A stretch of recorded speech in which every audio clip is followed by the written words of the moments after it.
Hiya, my name's Charlie and welcome to my channel, and today is my July reading wrap up. Sorry this is a little bit late guys, I'm just going to let you know, just giving you a heads up, that probably there won't be much in the August wrap up because I've barely read anything this month so far. I know I'm currently reading Anna Karenina, which is quite a chunky book, with my sister from Emily from Naval Novels and Simone from Me, Simone and I, but apart from that I'm really not sure what I'm going to get read. I'm just not in the reading mood, so we'll have to see what happens at the end of August with that. Just feel like I might have to give you a heads up with it. This month I've read a total of 12 like proper books, like novels, and I've also read I think 6 short stories slash poetry collections like included, so a total of like I think it's 19 like books, but there's quite a few short ones in there. I'm going to start with the ones outside my top 10 and kind of not really talk about them because that's what I normally do with my wrap-ups, in case you're new to my channel. I normally do like a top 10 which I talk about more, and then the other ones. So the first one I'm going to talk about was a buddy read I read with Julia from Julia's Book Time, and also Nikki from I Read Past My Bedtime. This is Good Omens by Neil Gaiman and Terry Pratchett. This edition is beautiful. I've spoken about this before. I love this actual edition so much, and I feel like for that it is actually a favourite. But the actual story of this, whilst it is really, really good, it's actually quite dated. So that is why I couldn't feel like I could put it in my top 10. It's about a demon and an angel who have come to Earth. They're kind of like, it's sort of their story over the time, and then they're there to stop the Antichrist eventually. But there is a lot of heart and humour in this, but yeah, there's a lot of problematic dated language, and I feel like, obviously, I mean it was written in like the 70s I think it was, I can't remember, I'll write it, the date when it was written across the screen. It was written quite a long time ago.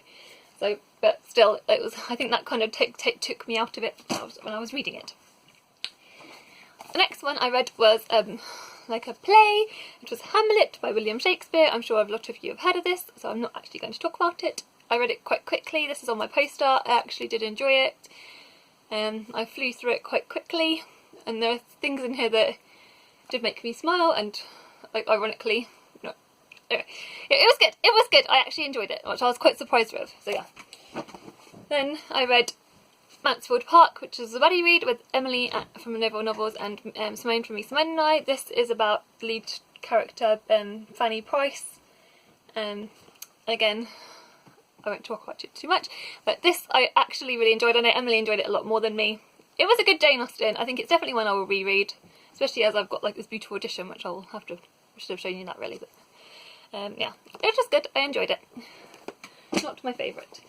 Then I also read Fairest by Marrisa Meyer. This is basically the backstory as to the Queen Lavana's story. She's like the evil queen in the Lunar Chronicles, and it's sort of how she became who she was. And I did actually really enjoy this. This kind of just missed out on my top 10. Because I really felt, I loved like hearing like the villain's backstory and kind of why they're villainous. Like one of my favourite books actually is Heartless by Marrisa Meyer, and it's kind of a similar premise. So oops, sorry, my stack of books fell over. But yeah, so this was good, but not quite my top 10. Then now I'll talk about my top of the flops, which a lot of you will probably be like, oh.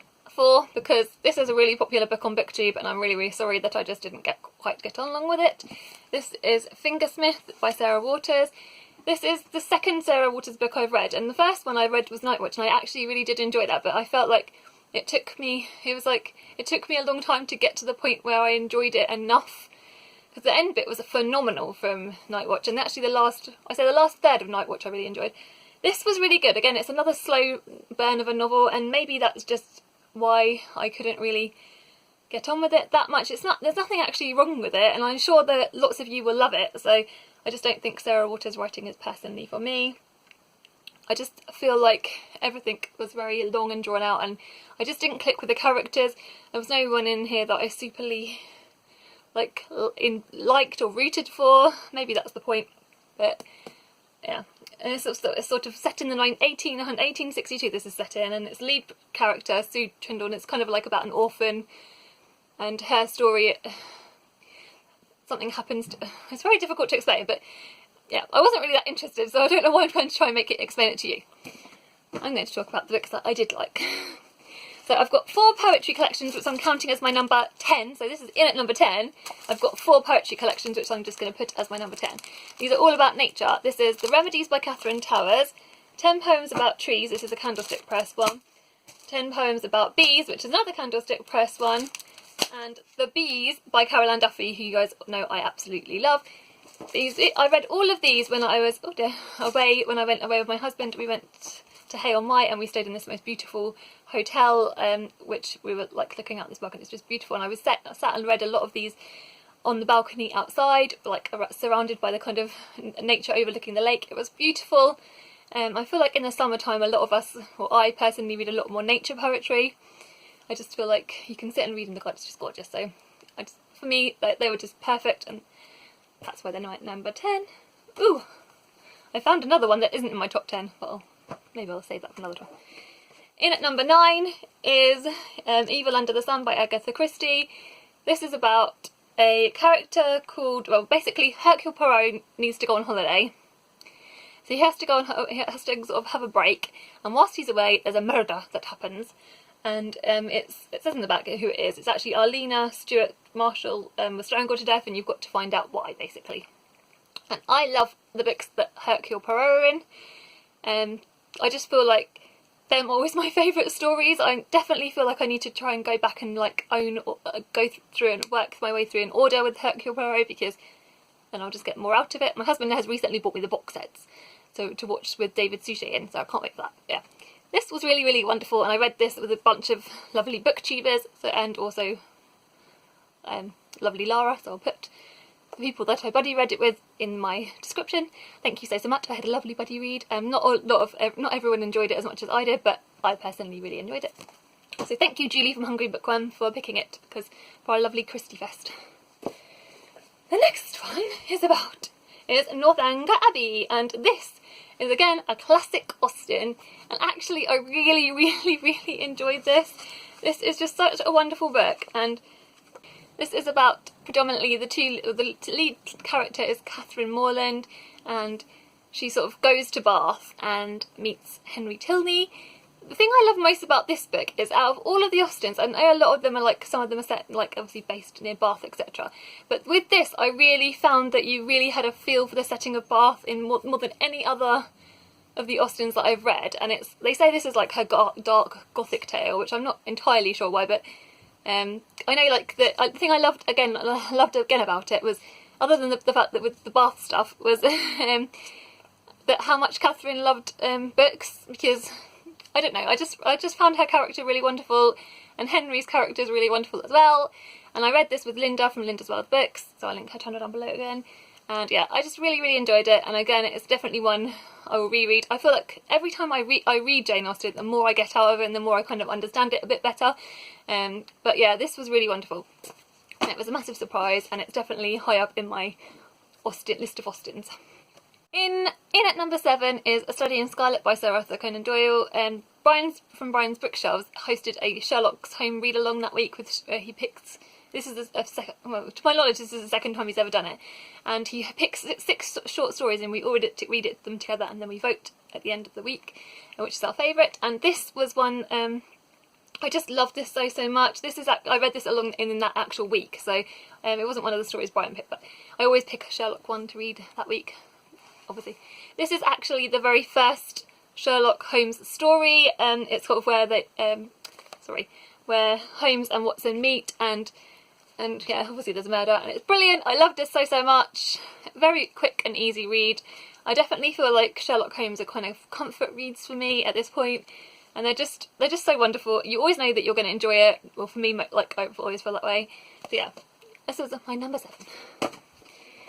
Number 6 is Pages & Co. by Anna James. This was the group read for Step Right Upathon, which was hosted by Nikki and Linda. Nikki from I read past my bedtime, and Linda from Linda's World Books. I would have put this higher, but it's very hard because after that I had some really, really good books. But this was really, really good as well. This is about a character who is a young this is a middle grade story. And it's a character by Tilly Pages, and she lives with her grandparents. Again, she's like kind of like not an orphan because she lives with her grandparents, but her mother and her father aren't around, and I think her mother went mysteriously missing when she was younger. She doesn't really know much about it. And yeah, she's been brought up in a bookshop, which I just think is so wonderful. And yeah, she discovers that the adventures of going book wandering, where you can go pop into some of your favourite books and meet your favourite book characters. And it's just wonderful. And there's loads of other books that are featured in this, so it's made me want to go off and read lots of them. In particular, Anne of Green Gables, I actually want to read now because she was quite a character in this book. So yeah, this was really wonderful, and I highly recommend it. And my children can't wait to start reading it now, because they've been bugging me, so I should have let them read it first, really. Then, this is another one, is Reaching the Stars, Poems About Extraordinary Women and Girls. This is my daughter's book, which I read when I was away, and this is by Jan Dean, Liz Brown Lee and Michaela Morgan. These are a lot of inspiring poems by these women about inspirational women. And there's honestly so many famous people in here or amazing women in here that I had never heard of. They've got some examples in the back. Obviously Malala, lots of you will know about her. Rosa Parks, Margaret Hamilton, Ada Lovelace, Helen Keller, Mary Shelley, Edith Cavell, and many more. And lots of these women I've then since gone on again to do more research about, as with Anna James's book. I just love books that lead you onto other books, and this definitely has made me do this, and I know my daughter is going to love this so much. And if you've got young girls, I definitely think you should check it out. Or if you just want to find out about some inspirational women yourself, it's a good one. This is one I've spoken about this is number 4. This is one I've spoken about in my favourites video, so again I won't talk about this too much. It's a middle grade book, and it's a novel told in verse. This is about a boy called Sam a boy called Sam and a boy called Davy. Davy is the new kid at the school, and Sam, and they're both very different personalities, and I think Sam finds it hard to get along with Davy because Davy's got such a creative imagination, and Sam just finds it jarring to begin with, and it's sort of their tale of their friendship and the things that happen. This is just so wonderful, so thought-provoking. And it's just such a beautiful book. I love this fact that in this book there's illustrations in it, and this is just so gorgeous. I think all of you should definitely go and check it out. It's wonderful. In at number 3 is Animal Farm by George Orwell. Again, one I've spoken about fairly recently. This is a novella, so it doesn't really count as a full book, but it's just gorgeous. This is one I'd taken forever to get to, and I can't believe it's taken me so long to read. But it's just so brilliant. And this is about, obviously, I'm sure all of you will know about it. Some animal, so it's basically a farm, and the animals are taken over. But the things that really this is actually talking about is like politics, and about how, how the system and sort of today's society.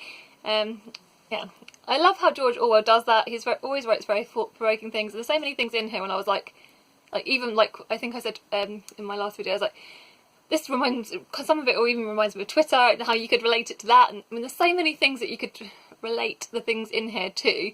It's brilliant. I just loved it so much. Yeah, obviously that's why it's my number 3. Number 2, this is a weird one. I didn't know where to place this, but I'm going to put it at number 2 because at the end of it, I was just like, this is just brilliant. It's wacky and it's brilliant, and it's Perfume by Patrick Suskind. This is actually a piece of, this is actually translated, I think, is it from German? I don't know. This is about a character called Jean-Baptiste Grenouille. I'm not going to say that very well. And he was born without any sense of smell, so he hadn't got any sense of smell. And also he himself has no bodily odour.